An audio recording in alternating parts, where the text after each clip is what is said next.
Italy is another step ahead in its venture to increase its export of natural gas as the country signed a new deal with the Republic of Congo. The Italian delegation paid a visit to Angola and now Congo this week to line up LNG contracts.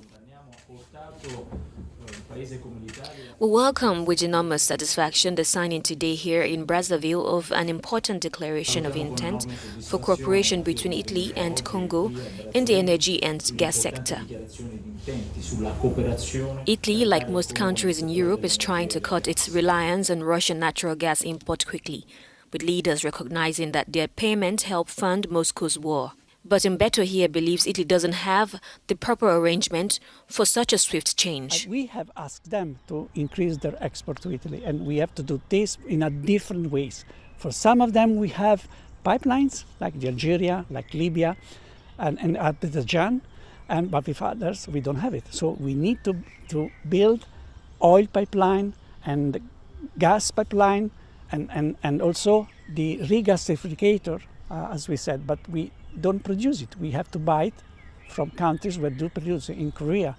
So it's a lot of investment that we need to do, and this is something that requires, again, time, resources, which we don't have so much now because of the crisis, but you cannot do anything else. The new deal with Congo calls for a new LNG project that is expected to launch next year with a capacity of up to 4.5 billion cubic meters a year.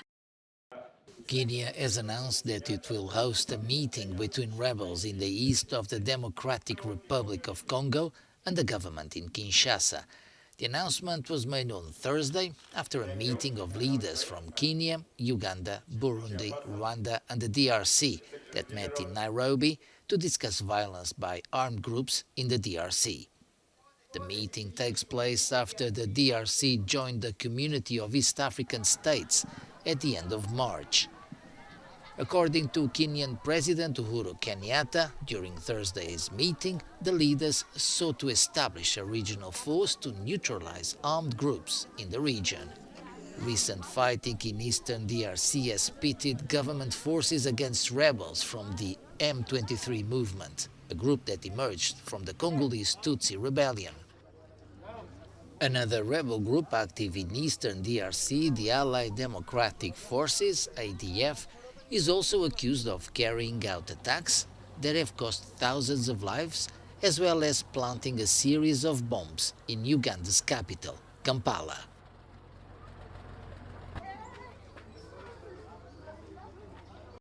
More than 1 million children in Ghana, Kenya and Malawi have now received at least one dose of the first malaria vaccine. Data provided this Thursday by the UN's World Health Organization suggests that the pilot program launched in April 2019 was safe and substantially reduced severe cases of the disease. More than $155 million has been mobilized by the Vaccine Alliance to enable the delivery of these vaccines. The new vaccine could save the lives of 40,000 to 80,000 children per year in sub-Saharan Africa and high-risk regions. The new vaccine works against the mosquito-borne parasite Plasmodium falciparum, the most deadly parasite worldwide and the most prevalent on the continent. About 90% of the world's malaria cases are in Africa, where 260,000 children die each year of this disease.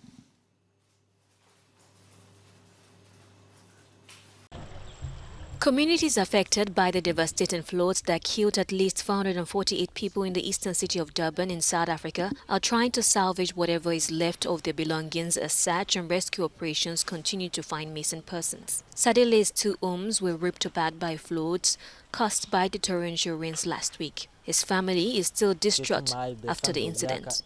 My mother has just completed rebuilding her home with the money she received after her father died. I don't think she'll be able to rebuild this house in the standard that she would have wanted. My mother is deeply hurt by what has happened. Lately, she can't even sit down. She keeps walking around. She's trying to put the pieces together. Joint civilian and military search team are still recovering corpses from the debris more than a week after the disaster struck. So far, 400 soldiers were deployed out of 10,000 promised. The survivors, on the other hand, are desperate for basic services to be restored. We have never experienced a disaster like this here in South Africa, so people are still in a state of shock. They are looking at government to come to their aid. As an asset of the state, we are here to assist the people. There are certain areas which are difficult to reach in terms of using a vehicle, but at least we are now happy that we've got a capability that can be in a position to transport us there, and so that we can do what is required to do.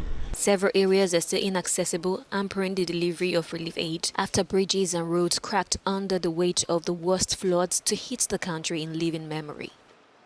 The army is bringing in doctors, electricians, and specialist workers. The focus would now be on clearing roads to allow the movement of goods and transport. Sudanese artist Mutaz Al-Fateh has been using special recipes for years to create his unique paint. Ground coffee, tea leaves and shavings of fruit peel are only some of the natural ingredients he uses on his artworks. His paintings depict scenes of everyday life in Sudan, men and women in traditional dress, as well as more abstract drawings.